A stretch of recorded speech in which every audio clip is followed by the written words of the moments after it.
Welcome students. अब हम पढ़ेंगे आईनोड। आईनोड के बारे में हम इतनी बातें कर चुके हैं, अब आईनोड की खुद की बारी है कि आईनोड बेसिकली करता क्या है।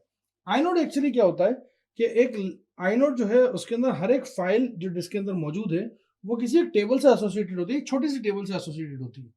हर एक आईनोड जो है वो यूनिक होती है।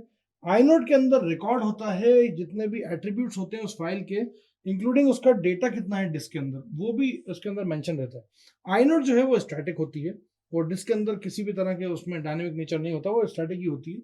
आईनोड के अंदर इंफॉर्मेशन होती है, जरूरी इंफॉर्मेशन जो किसी भी एक प्रोसेस की क्यों वो फाइल को क्या कैसे एक्सेस करे, मतलब अगर कोई प्रोसेस आई और उस फाइल को एक्सेस कर रही है तो उसके बारे में सारी इंफॉर्मेशन लिखी रहेगी आईनोड के अंदर।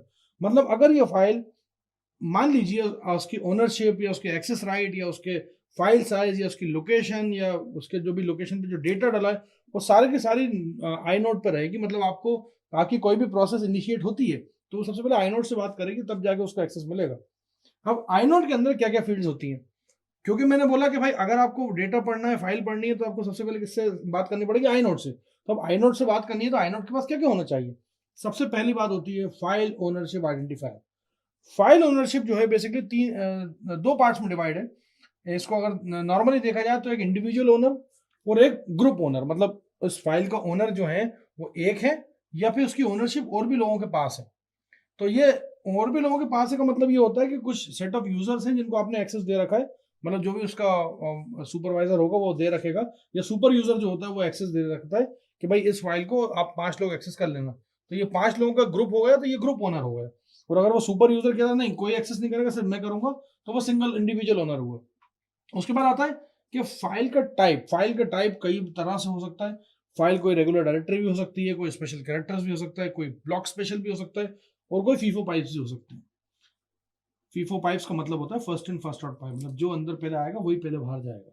फाइल एक्सेस परमिशन मतलब ये कि यहाँ पे प्रोटेक्शन आपको फाइल की करनी है, तो यहाँ पे 3 तरह की परमिशन होती है, 3 तरह की क्लास होती है। एक तो होती है ओनर जो कि सुपर ओनर होता है, एक होता है ग्रुप ओनर जो कि सुपर ओनर ने बाकी सारे लोगों को बनाया, 4-5 लोगों को, और उसके बाद बाकी बचे हुए जितने भी यूजर्स हैं वो सारे के सारे, मतलब ओनर, ग्रुप ओनर और बाकी बचे हुए यूजर्स।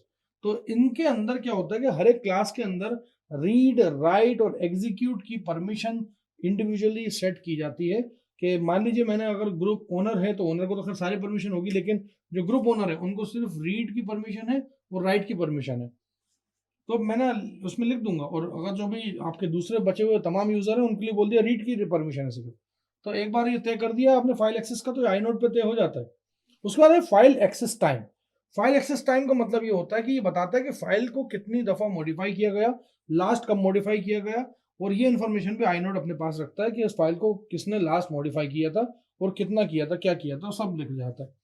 उसके बाद आता है number of links to the file. ये करता है कि ये फाइल की जो डायरेक्टरी हायरार्की है उसको रिप्रेजेंट करता है। आपको आई नोड में जाके ये पता लग जाएगा कि इस फाइल की हायरार्की क्या है, बेसिकली ये कहां से आई है। उसके बाद आता है टेबल ऑफ कंटेंट।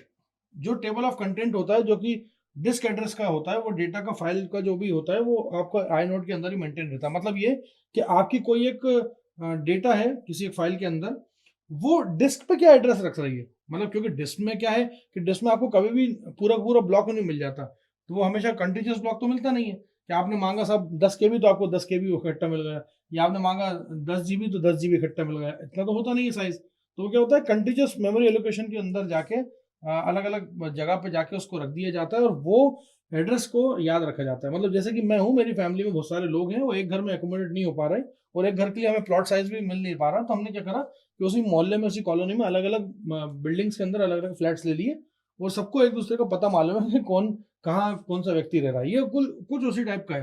तो ये टेबल ऑफ कंटेंट जो है वो भी आई नोट के पास रहेगा कि आई नोट के पास डेटा जो है वो क्योंकि डिसकंटिन्यूअस फॉर्म में जमा है मेमोरी के अंदर, तो पूरे डिस्क ब्लॉक को बता देगा कि भाई हमारे जो है हमारे एक यहाँ पे डिस्क ब्लॉक है, एक यहाँ पे डिस्क ब्लॉक है, यहाँ पे डिस्क ब्लॉक है, उसकी एक टेबल बना के दे देगा। अगला आता है फाइल साइज। फाइल साइज जो है वो देखो भैया, वो तो एड्रेसेबल वैसा होता है कि नंबर ऑफ बाइट आपने शुरुआत करा 0 ऑफसेट से, फॉर एग्जांपल आपकी फाइल स्टार्ट हो रही है जैसे, तो आपकी फाइल का साइज जो है जो डेटा का साइज होगा, अगर 0 ऑफसेट से स्टार्ट हो रही है तो आप आगे एक एक करके बढ़ाते जाओगे डिपेंडिंग अपॉन द कंडीशन कि जितना भी हाईएस्ट ऑफसेट है आप उसको क्रॉस नहीं कर सकते। अगर मैंने बोला कि 0 से स्टार्ट होकर 1000 तक, तो 1000 से आगे नहीं जा सकते आप आपका ऑफसेट।